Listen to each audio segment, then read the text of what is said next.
हमारा नहीं है। हमारा मार्ग अध्यात्म मार्ग है। चाहे गृहस्थ हो चाहे विरक्त हो, एक पत्नी व्रत धारण करने वाला गृहस्थ ब्रह्मचारी ही माना जाता है।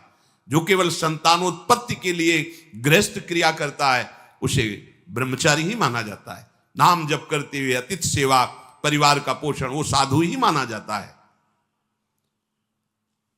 हमारे मन में जो भोगों की स्फुरणा होती है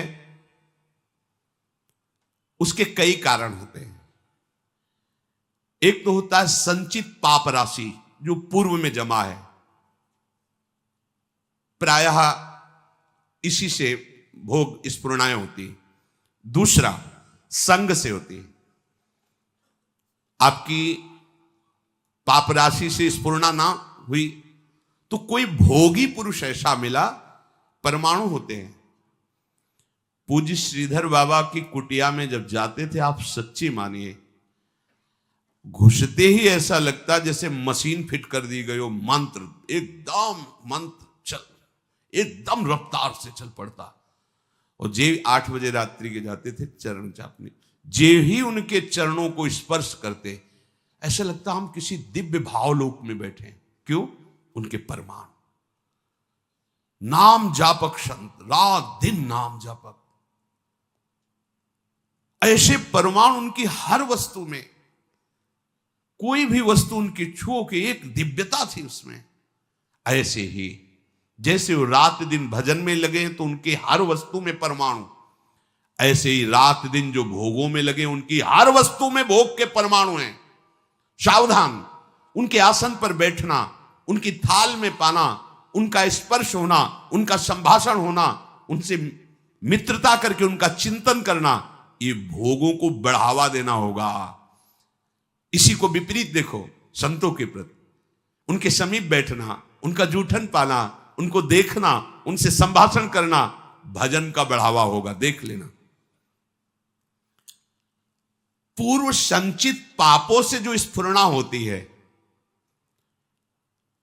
उससे बहुत सहजता में बचा जा सकता है, लेकिन प्रगट कुसंग से जो स्फुरणा होती है इससे बचना बड़ा कठिन होता है।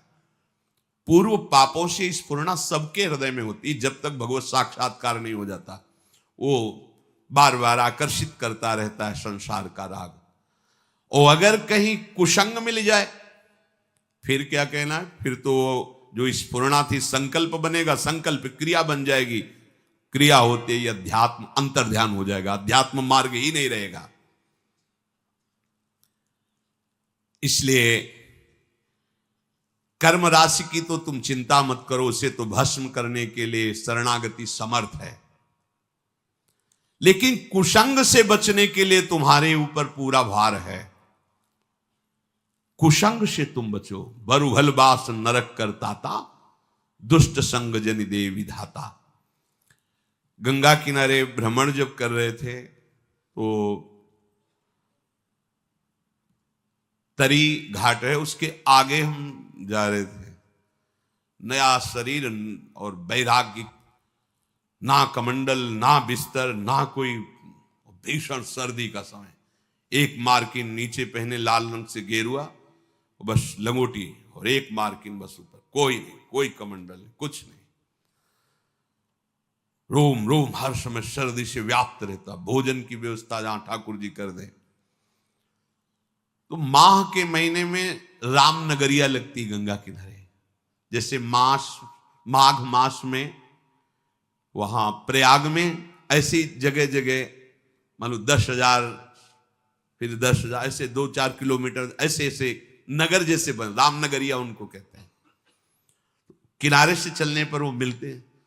तो एक महात्मा जिनकी पोशाक बहुत अच्छी लग रहा था, सुविधाजनक जीवन है, वो देखा, बड़े बुजुर्ग अवस्था के थे। उनका, हे महात्मा, देखने से ही लग रहा है कि तुम गंगा की परिक्रमा दे रहे हो। परिक्रमा तो नहीं, पर गंगा किनारा ही हमारा जीवन है। बोले आओ 2-4 दिन रुक लो। पूरा रामनगरिया सब अलग अलग तंबू लगे, जैसे प्रयागराज में बड़ी व्यवस्था, बड़े ऊंचे ऊंचे ऐसे गद्दे और तंबू, क्योंकि बहुत सर्दी गंगा किनारे तो और पड़ती है। हमें भी लगा चलो संत भगवान 2-4 दिन के लिए कह रहे, रुक जाते। जो ही रुके 12 बजे कितने प्रकार के भोजन, खीर, ये वो, जहां रोटी भी नसीब नहीं हुआ। तो हम कहा चलो भगवान की बड़ी कृपा, 2-4 दिन जो है दोपहर में पाया। रात्रि में उन्हीं के पास शयन किया, बड़ा तंबू था ऐसे वैसे। दूसरे दिन सुबह 8 बजे के करीब जलेबी का भंडारा था, फिर राजभोग अलग। खूब ऐसे पुण्यात्मा जन करते रहते हैं। पास में और भी ऐसे शिविर लगे थे उनके निज जनों के, तो उनमें से एक प्रणाम योगी है, वो जलेबी का भंडारा संतों के लेकर, वो स्वयं लेके आए, पवाया। और कुछ भी हम कब भेंट लेते नहीं, पर जलेबी प्रिय वस्तु, मीठा खूब अच्छे से अच्छा पहले ये था कि पता नहीं आज मिला है, कई दिन ना मिले, कभी गैस की गोली नहीं खाली पड़ी, चाहे जितना पालो, 2 दिन 4 दिन नहीं मिला, सब पच गया। अब जीव ही पा करके थोड़ा ही समय हुआ, पहले दिन का राजभोग, दूसरे दिन का ये बाल भोग जलेबी। वो जलेबी बाल भोग का राजभोग जैसा है, गरम गरम जलेबी, जैसे नशा चढ़ता है ऐसे दिमाग में बस। तो उनमें एक बहुत सरल और वास्तविक साधु स्वभाव के थे, वो केवल सेवा में ही रहते थे महंत जी की। उनसे हमने पूछा, वह वृद्ध थे, हम कहा कल से आज तक हमारी भावना में बड़ा परिवर्तन हो गया। तो उनका, महाराज क्षमा करना, आप जिस मार्ग में चल रहे हो वो ये मार्ग नहीं है, वो ये मार्ग नहीं जो आप स्वीकार कर लिए। हम कहा अच्छा, तो सोचा 1-2 दिन, बोले नहीं महाराज आप नहीं समझ रहे हो। और बताया कि जो जलेबी खवाई वो कैसे, आचरण कैसा। बस कुछ उठाना धरना तो था नहीं, 2-3-4 दिन जहां भूखे रहे अपने आप ठीक हो गया। अन्न का कुसंग, व्यक्ति का कुसंग, ये परमार्थ की राह को भटका देता। उपासक को सदैव ये देखना चाहिए कि मेरे मन की स्फुरना कहां है, प्रियालाल के प्रति है, भोगों के प्रति। यदि भोगों के प्रति हो रही तो त्रुटि कहां है, पूर्व पाप संस्कार से हो रहे हैं या कहीं कुसंग हो रहा है। पूर्व पाप संस्कार स्फुरना देगा, ना कि आपका नाश, ध्यान रखना। और कुसंग स्फुरना ही नहीं देगा, नाश कर देगा। इसीलिए बल उभर बास नरक करता था, दुष्ट संग जनि दे विधाता। साधक ये बातें समझ नहीं पाता है, फिसल करके ऐसे गिर जाता है। बहुत सावधानी की आवश्यकता है, हर समय अध्यात्म मार्ग पर आपकी दृष्टि बनी रहे। देखो यदि साधक सावधान नहीं रहेगा तो फिर नया कर्म बना, फिर पुरानी स्फुरना और नया कर्म मिलकर के नवीन चक्र की रचना, जन्म मरण की। इसीलिए मुक्त होना बड़ा कठिन हो जाता है। यदि आप, बहुत ध्यान देने योग्य बात है, शरणागत होकर भजन कर रहे हो, अध्यात्म पर दृष्टि रखें, तो चिंता मत करो, आपकी पूर्व कर्म राशि ये भगवान आचार्य नष्ट कर देंगे, कटी कर्म बंधन से। पर यदि आप नवीन कर्म फिर वैसे ही कर रहे हैं तो विश्वास मत रखना कि पीछे का और आगे का दोनों जोड़ करके भोगना पड़ेगा। पीछे की कर्म राशि तब नष्ट होती है जब अवलो नशानी अब ना नशे हो। आज तक किया, पर आज के बाद चाहे प्राण निकल जाए, आज के बाद नहीं, निहाल हो गए, आज ही निहाल हो गए, आज ही निहाल हो गए। हम तो हम सर्व पापेभ्यो मोक्षयिष्यामि, मेरे सरकार बोल रहे हैं, प्रभु बोल रहे हैं। पर यदि ऐसा कि नए कर्म भी, क्रियमाण भी पापाचरण हो रहा है, फिर नहीं, सिद्धांत काम नहीं करे, फिर पीछे का लागू हो जाएगा।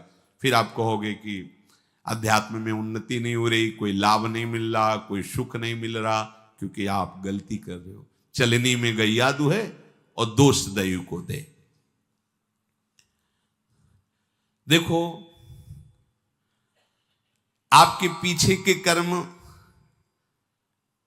प्याज जैसे बदबू वाले हैं, जमा है गोदाम में। ऊपर से यदि केसर और कपूर लाद दिया जाए तो केसर और कपूर की गंध प्याज को नष्ट करके अपना प्रभाव दिखा देगी। नाम जब कीर्तन कथा वार्ता, यह है केसर कपूर। लाद दो अपने पूर्व पाप के ऊपर भगवान नाम का वजन, सब दब जाएगी, उसकी दुष्प्रवृत्तियां नष्ट हो जाएंगी। अगर कहीं वायु का झोंका चले